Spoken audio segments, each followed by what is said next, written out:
Bismillahirrahmanirrahim. Assalamualaikum warahmatullahi wabarakatuh. Sahabat Silapisti, setelah kemarin kita sharing-sharing tentang fitnah yang ditimpakan terhadap dakwah pengobatan sunnah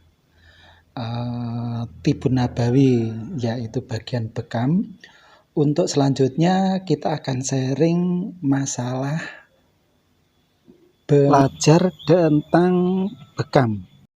Sebagai referensi rujukan, yaitu satu, pengobatan medis dengan bekam, karya Dr. Wada A. Umar. Nomor 2, bekam sunnah Nabi dan mukjizat medis, Sabab Al-Badri Yasin, karya beliau. Yang ketiga, pengobatan dan penyembuhan menurut wahyu Nabi, karya Aiman bin Abdul Fattah. Yang nomor 4, teknik bekam tradisi Nabi dan metode Cina kuno, karya PN Hajah Siti Zawiyah. Yang kelima adalah Tibun Nabawi, karya Ibnu Qayyim Al-Jauziyah, dan makalah-makalah seputar pengobatan sunnah. Pengertian tentang bekam, mungkin kita sudah mengenal bekam, sudah pernah merasakan bekam, namun secara harfiah arti bekam adalah dari bahasa Arab hijamah dan dari kata al-hijmu yang berarti pekerjaan membekam. Al-hajam berarti ahli bekam, al-hijmu berarti menghisap atau menyedot. Al-hajam sama dengan al-masos, yaitu tukang menghisap atau tukang bekam. Sedangkan al-mihjan atau mihjamah merupakan alat untuk bekam yang berupa tabung gelas untuk menampung darah yang dikeluarkan dari kulit.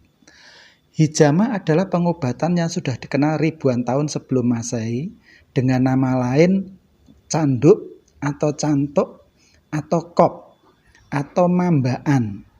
Di Eropa dikenal dengan cupping therapeutic method. Dalam bahasa Mandarin disebut Pa Hao Quan. Manfaat dari bekam sendiri yang tidak dimiliki oleh pengobatan, bahkan pengobatan modern sekalipun, antara lain disebutkan: 1. Rasulullah bersabda, sebaik-baiknya pengobatan yang kalian lakukan adalah al-hijamah. Hadis riwayat Ahmad dan sahih. Yang kedua, Rasulullah bersabda, pengobatan paling ideal yang dilakukan manusia adalah al-hijamah. Hadis riwayat Muslim.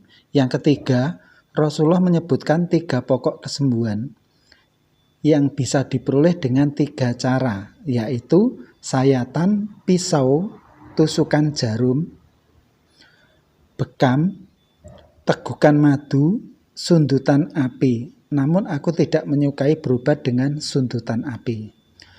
Yang keempat, dari Ibnu Abbas radhiyallahu anhu, Rasulullah bersabda, orang yang paling baik adalah seorang tukang bekam atau al-hajam, karena ia mengeluarkan darah kotor, meringankan otot yang kaku, mempertajam pandangan mata orang yang dibekamnya. Hadis riwayat Tirmidzi, Hasan Gharib. Yang kelima, banyak hadis Nabi yang menceritakan dan memerintahkan kepada umatnya untuk melakukan hijamah. Di antaranya, ketika peristiwa Isra Mi'raj di setiap pintu malaikat menasihati, perintahkan umatmu untuk berbekam. Hadis riwayat Tirmidzi, Hasan Gharib. B. Dari Ibnu Abbas radhiyallahu anhu berkata, Rasulullah berobat dengan hijamah ketika beliau sedang ikhram. Hadis riwayat Bukhari. Yang C.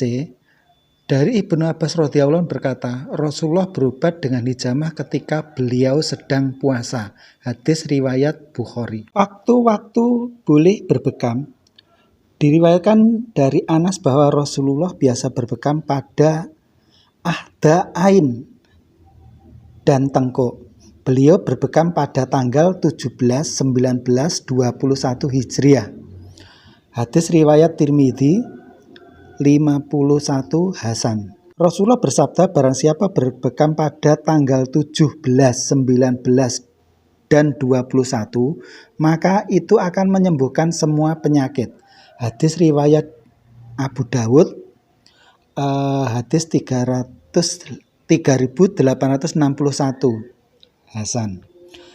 Ibnu Qayyim berkata, semua hadis ini sesuai dengan kesepakatan para tabib bahwa berbekam pada paruh kedua 1 bulan hingga pekan ketiga dari setiap bulan lebih bermanfaat daripada berbekam pada awal bulan atau akhir bulan. Namun bila karena suatu kebutuhan pengobatan dengan cara ini digunakan bisa kapan saja dilakukan, maka tetap bermanfaat meski di awal bulan maupun akhir bulan. Hari-hari dalam sepekan. Diriwayatkan dari Ibnu Majah dalam sunannya, maka barang siapa yang berbekam, hendaklah berbekam pada hari Kamis dengan nama Allah. Hindari berbekam pada hari Jumat, hari Sabtu, dan hari Ahad. Berbekamlah pada hari Senin dan Selasa. Hindari berbekam pada hari Rabu, karena hari Rabu adalah hari di mana Nabi Ayub alaihissalam terkena bala, dan penyakit kusta maupun belang muncul selalu pada hari Sabtu maupun malam Rabu. Hadis riwayat Ibnu Majah, hadis nomor 2479. Untuk titik bekam, kita membagi ada 3, yaitu titik bekam khusus berdasarkan hadis Nabi, yang kedua titik bekam berdasarkan keluhan, yang ketiga adalah titik berdasarkan titik-titik meridian dalam pengobatan Cina atau Tiongkok. Dalam titik berdasarkan hadis Nabi itu sekitar ada 12, yaitu Al-Ahdain. Letaknya di sekitar otot urat leher kanan dan kiri. Hati-hati saat membekam mengeluarkan darah di sini karena di bawahnya banyak persarafan pembuluh darah arteri dan vena sehingga mudah menimbulkan pendarahan yang berbahaya. 2 adalah titik al-itiwa.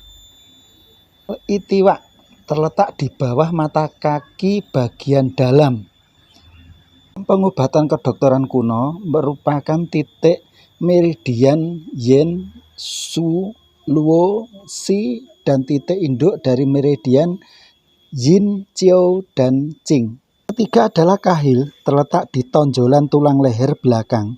Anas bin Malik berkata, Rasulullah pernah dibekam di Al-Ahdain dan Al-Kahil. Hadis riwayat Tirmidzi, Abu Daud, Hakim, dan Ahmad. Yang keempat adalah umuwuhid, terletak di tulang tengkorak bagian atas agak ke belakang, tepatnya di tulang ubun-ubun. Umar berkata, Nabi pernah dibekam kepalanya dan menyebutnya sebagai umuwuhid. Yang kelima adalah hamah. Titik paling atas kepala terletak di tulang ubun-ubun. Yang keenam adalah yahfuh. Yahfuh terletak di titik pertemuan tulang tengkorak depan dan belakang, yaitu antara tulang ubun-ubun. Untuk anak-anak, tidak boleh dilakukan pembekaman dengan mengeluarkan darah karena umumnya pertemuan antara kedua tulang tersebut belum menutup sempurna. 7 adalah qomah 2. Terletak di antara tulang kepala bagian belakang. Yang ke-8 adalah al-katifain. Letaknya di kedua bahu. Terdapat di titik 7. Rasulullah melakukan bekam pada kedua bahu saat diberi makanan lengan daging kambing yang dibubuhi racun oleh Yahudi. 9 adalah alawarik, berada di pinggul. 10 adalah pelipis dan dagu. Ibnu Abbas radhiyallahu an, Rasulullah pernah melakukan bekam sebanyak 3 kali pada kedua pelipis. Ke-11 adalah bagian punggung kaki. Sedangkan yang nomor 12 adalah di bawah dada, di atasnya perut. Titik keluhan pada bekam adalah di area sakit atau sekitar keluhan, area keluhan. Titik meridian berdasarkan titik akupuntur. Titik ini perlu pendalaman lebih lanjut tentang terkait titik ini, titik akupuntur. Standar operasional prosedur pembekaman, kontraindikasi pembekaman akan kita sampaikan pada materi video berikutnya. Demikian, Assalamualaikum warahmatullahi wabarakatuh. Sampai jumpa di video berikutnya.